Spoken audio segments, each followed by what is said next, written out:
بسم اللہ الرحمن الرحیم۔ السلام علیکم ناظرین، آپ دیکھ رہے ہیں انوکھا انداز۔ میں آپ کا ہوسٹ جمال صدیقی، امید کرتا ہوں آپ خوش و خرم ہوں گے۔ آج کا جو ہمارا ٹاپک ہے وہ ہے امریکہ کی خارجہ پالیسی کے حوالے سے شمالی کوریا کی جانب سے داغے گئے 2 بیلسٹک میزائلز کے حوالے سے۔ آخر یہ کیا معاملہ ہے؟ فارن پالیسی جو بائیڈن کی تھی وہ کس نہج کے اوپر چل رہی ہے؟ ٹرمپ انتظامیہ کا 4 سالہ دور اقتدار میں 3 بار ملاقات شمالی کوریا کے حکمراں کم جونگ سے ہوئی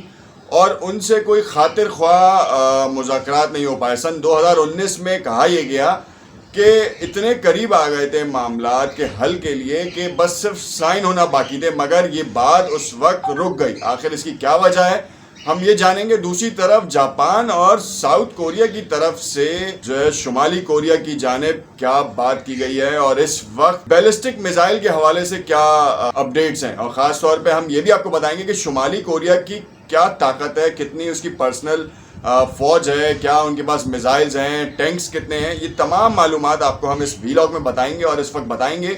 کہ اس وقت خطے میں امریکہ نے جتنے محاذ کھولے ہوئے ہیں اس میں سے ایک محاذ یہ بھی ہے، اور اس کا حاصل وصول کیا ہوگا۔ اگر آپ نے اب تک میرا یوٹیوب چینل سبسکرائب نہیں کیا تو اسے ضرور سبسکرائب کر لیں تاکہ آنے والی تمام ویڈیوز آپ کو ملتی رہیں، اور ساتھ میں لائک ضرور کیجیے گا اس ویڈیو کو۔ اب ہم آپ کو بتاتے ہیں کہ امریکہ کی خارجہ پالیسی اس وقت بائیڈن انتظامیہ کے آنے کے بعد واضح ہو چکی ہے۔ 100 دن ہو چکے ہیں بائیڈن کو حکومت میں آئے ہوئے، برسر اقتدار آئے ہوئے، اور ساتھ ساتھ انہوں نے اتنے محاذ جو پہلے ہی کھلے ہوئے تھے، اور یہ محاذ بش کے دور سے زیادہ کھلے ہیں، اور پھر اوباما تک منتقل ہوئے 8 سالہ دور کے بعد، پھر ٹرمپ تک جو ہے یہ محاذ گئے ہیں، اور اس محاذ میں کوئی خاطر خواہ تبدیلی یا کہہ لیں کہ فائدہ امریکہ کو نہیں ہوا، حالانکہ الٹا نقصان میں ہی گیا ہے امریکہ۔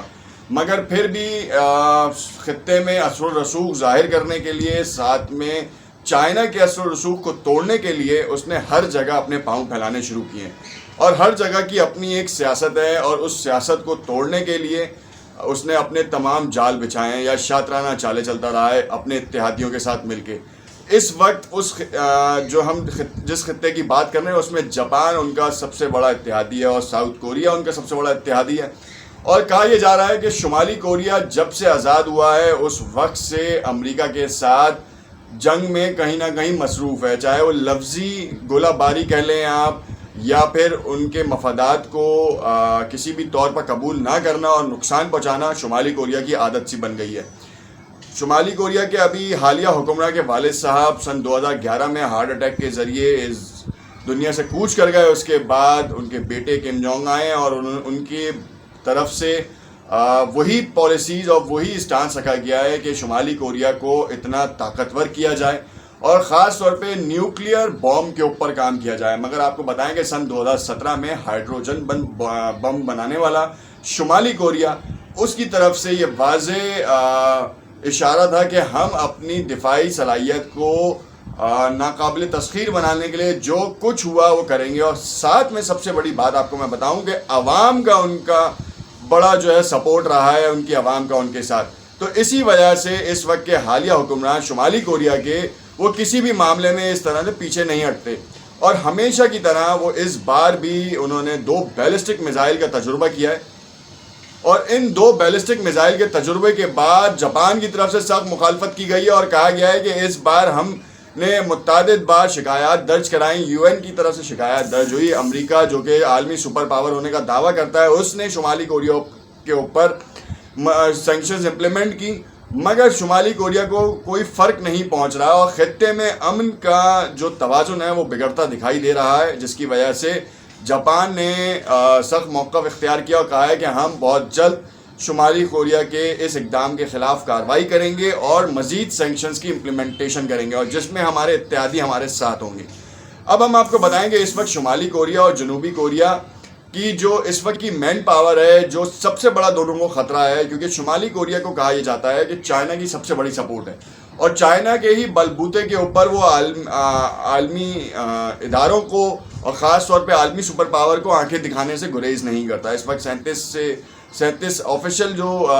سیلیبریشن ہوئی ہے شمالی کوریا کے حکمراں کی، وہ 37ویں ہیں، اور اس میں انہوں نے بڑی عجیب سی مانگ کی ہے۔ ہم اس مانگ کے بارے میں بھی آپ کو بتائیں گے کہ کیا مانگ ہے۔ سب سے پہلے ہم یہ ڈسکس کرتے ہیں کہ اس وقت جو ہے وہ ان کی جو کہہ لیں گے دفاعی لحاظ کی صلاحیت ہے شمالی کوریا اور جنوبی کوریا کی، تو نارتھ کوریا کے پاس تقریباً 11 ملین کا جو ٹوٹل ایکٹیو پرسنل ہے، اور جو کہ ساؤتھ کوریا کے پاس صرف 6 لاکھ کا ہے، مطلب 11 لاکھ کا ایک کے پاس ہے اور 6 لاکھ کی ایکٹیو پرسنل ایک کے پاس ہے۔ آرمی کی اگر ہم بات کریں تو 1 ملین آرمی نارتھ کوریا کی ہے اور ساؤتھ کوریا کی صرف 5 لاکھ ہے۔ نیوی کے اوپر بات کریں تو 60,000 نارتھ کوریا کی ہے اور 70,000 اس میں ان کو برتری حاصل ہے، 70,000 جو ہے وہ ساؤتھ کوریا کی ہے۔ ایئر فورس کی جو ڈیٹیلنگ ہے وہ 1,10,000 کی جو کیپیسٹی ہے وہ نارتھ کوریا کے پاس ہے اور اسی طریقے سے 65,000 ساؤتھ کوریا کے پاس ہے۔ پیرا ملٹری میں 1,89,000 ہیں اور ساؤتھ کوریا کے پاس صرف 4,500 کی کیپیسٹی ہے۔ ریزرو فورسز میں 5.7 ملین کے قریب ہیں اور ساؤتھ کوریا کے 4.5 ملین ہیں، یعنی کہ دونوں میں 1 ملین کا ڈفرنس یہاں پر بھی ہے۔ ٹینک کی کیپیسٹی میں آپ کو بتائیں تو 3500 ٹینکس جو ہیں وہ نارتھ کوریا کے پاس ہیں اس وقت اور ساؤتھ کوریا کے پاس 2434 ٹینکس ہیں۔ ایئر کرافٹ کی بات اگر کی جائے، جو ایئر کرافٹ ان کے پاس موجود ہیں وہ 545 ہیں اور بالکل برابر میں ساؤتھ کوریا جو ہے وہ 567 کے اوپر برا جمع ہے، ان کے پاس چند 22 کے قریب طیارے زیادہ ہیں۔ سب مرینز کی بات کی جائے تو 73 سب مرینز نارتھ کوریا کے پاس ہے اور اس وقت ساؤتھ کوریا کے پاس 23 ہیں۔ آرٹلری کی بات کی جائے جو میزائل فائر سسٹم اور ڈیفنس سسٹم کے لیے یوز کیا جاتا ہے وہ 21,000 اس کی تعداد ہے اور ساؤتھ کوریا کے پاس صرف 11,000 کی تعداد ہے۔ یہ تو تھا ایک مکمل جامع نقشہ کہ کس کے پاس کتنی کیپیسٹی ہے اور کس طریقے سے وہ اس کو یوز کر سکتا ہے۔ اس وقت ہم آپ کو بتائیں کہ جاپان کی جو سب سے بڑی سپورٹ ہے وہ ساؤتھ کوریا کو ہے اور جاپان کو جو ہے وہ امریکہ کی سپورٹ ہے۔ چائنا کو شمالی کوریا کی سپورٹ ہے۔ نارتھ کوریا کے ساتھ آپ سمجھ لیں کہ چائنا کا بڑا الائنس ہے اور چائنا کے ہی بلبوتے پہ یہ کہا جاتا ہے کہ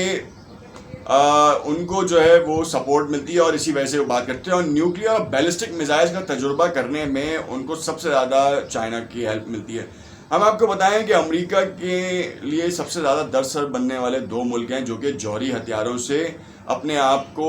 لیس کرنا چاہتے ہیں، جس میں ایک ایران ہے اور دوسرا نارتھ کوریا، اور ان دونوں کے حوالے سے کہا جاتا ہے کہ بیک ڈور چینل سے ان دونوں کی جو ہے مماثلت ہے اور ان دونوں کی گٹھ جوڑ کی وجہ سے دونوں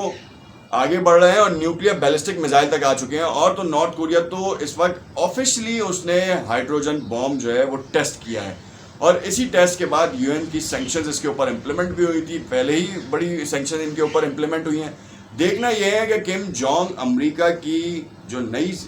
کابینہ آئی ہے ان کے ساتھ معاملات کس طرح سے ڈیل کرتے ہیں۔ اس وقت ہم سب دیکھ رہے ہیں کہ معاملات اسی نہج پہ جا رہے ہیں، بلکہ اس بیلسٹک میزائل کے تجربے کے بعد ایک بات تو واضح ہو گئی ہے کہ بائیڈن کی انتظامیہ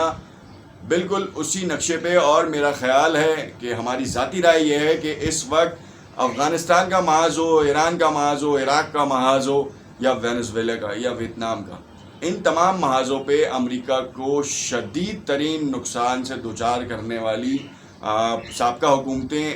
حالیہ حکومت بھی اسی پیٹرن پہ چلے گی۔ دیکھتے ہیں کہ آگے جاپان اس کے اوپر کیا اسٹانس لیتا ہے اور کیا شمالی کوریا کے اقدام کے خلاف کوئی حرکت کرتا ہے یا نہیں۔ دیکھتے رہیے گا انوکھا انداز۔ میری اس ویڈیو کے اوپر کامنٹ ضرور کیجیے گا اگر آپ کو لگے کہ کہیں پہ آپ کو ابہام محسوس ہو۔ شکریہ۔